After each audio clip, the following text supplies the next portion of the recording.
महाभारत के युद्ध के बाद युधिष्ठिर ने राजा के रूप में शासन करना शुरू किया। युधिष्ठिर अपनी दानवीरता और उदारता के लिए प्रसिद्ध था।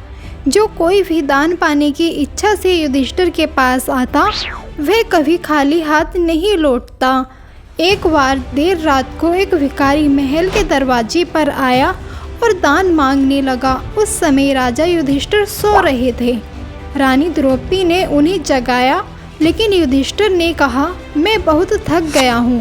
भिखारी को सुबह तक इंतजार करने के लिए कहो। कल सुबह उठने के बाद मैं उसे उसके वजन के बराबर सोने के सिक्के दूंगा।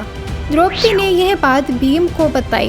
भीम ने जब यह बात सुनी तो वह तेजी से उस बड़ी घंटी के पास गया जो महल की छत पर थी, और वो घंटी सिर्फ तब बजाई जाती थी जब राजा युधिष्ठिर कोई बड़ा युद्ध जीतकर वापस आते थे। भीम बिना रुके उस घंटी को जोर जोर से बजाने लगा। घंटी की आवाज़ सुनकर हर किसी को लगा कि राजा युधिष्ठिर किसी महान युद्ध को जीतकर वापस आए हैं, और यह देखने के लिए सभी पांडव और राज्य के लोग वहां एकत्रित हो गए। काफ़ी देर तक घंटी बजती रही। अंत में राजा युधिष्ठिर को भी उठना पड़ा। गुस्से में उन्होंने भीम से पूछा, तुम इतनी रात को घंटी क्यों बजा रहे हो?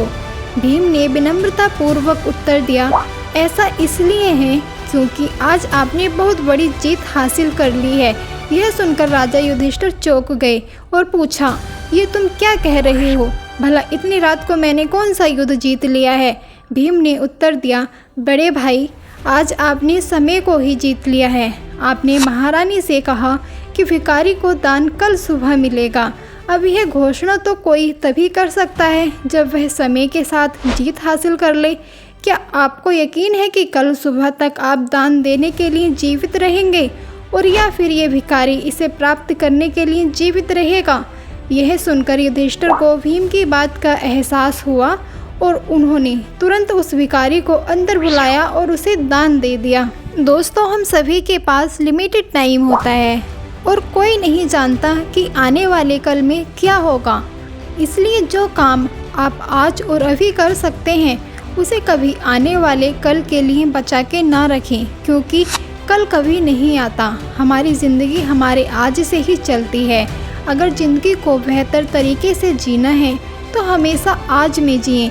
कल क्या होगा इस बारे में ज़्यादा ना सोचें, क्योंकि जो खुशियाँ आपका आज आपको देगा, हो सकता है वो खुशियाँ कल आ ही ना पाएँ। इसलिए कल की टेंशन ना लेकर अपनी लाइफ को एंजॉय करें, क्योंकि ये टाइम अगर चला गया तो फिर कभी लौटकर वापस नहीं आएगा।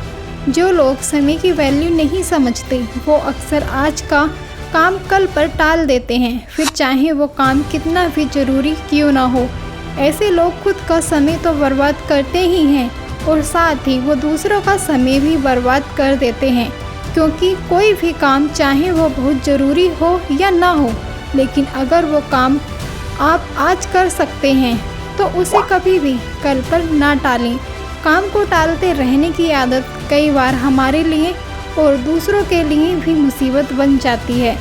समय का सदुपयोग करना हम सभी के लिए बहुत ज़रूरी है। बर्बाद हुआ समय कभी लौट कर वापस नहीं आ सकता। जो काम सही समय पर हो सकता है, उसे करने में कभी देरी ना करें।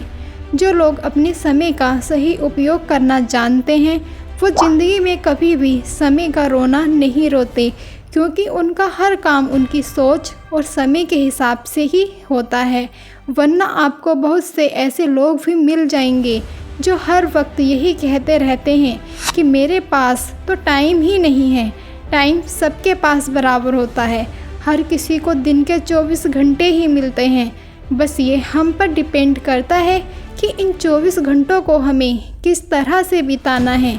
अपने समय का ध्यान रखने और जितना हो सके समय रहते ही सारे कामों को पूरा कर लें, ताकि आपके पास ज़िंदगी को जीने का भी वक्त रहे। उम्मीद करती हूँ कि आपको यह वीडियो ज़रूर पसंद आई होगी, और बेहद तसल्ली के साथ हमारी यह कहानी सुनने के लिए आपका दिल से बहुत बहुत धन्यवाद। नमस्कार।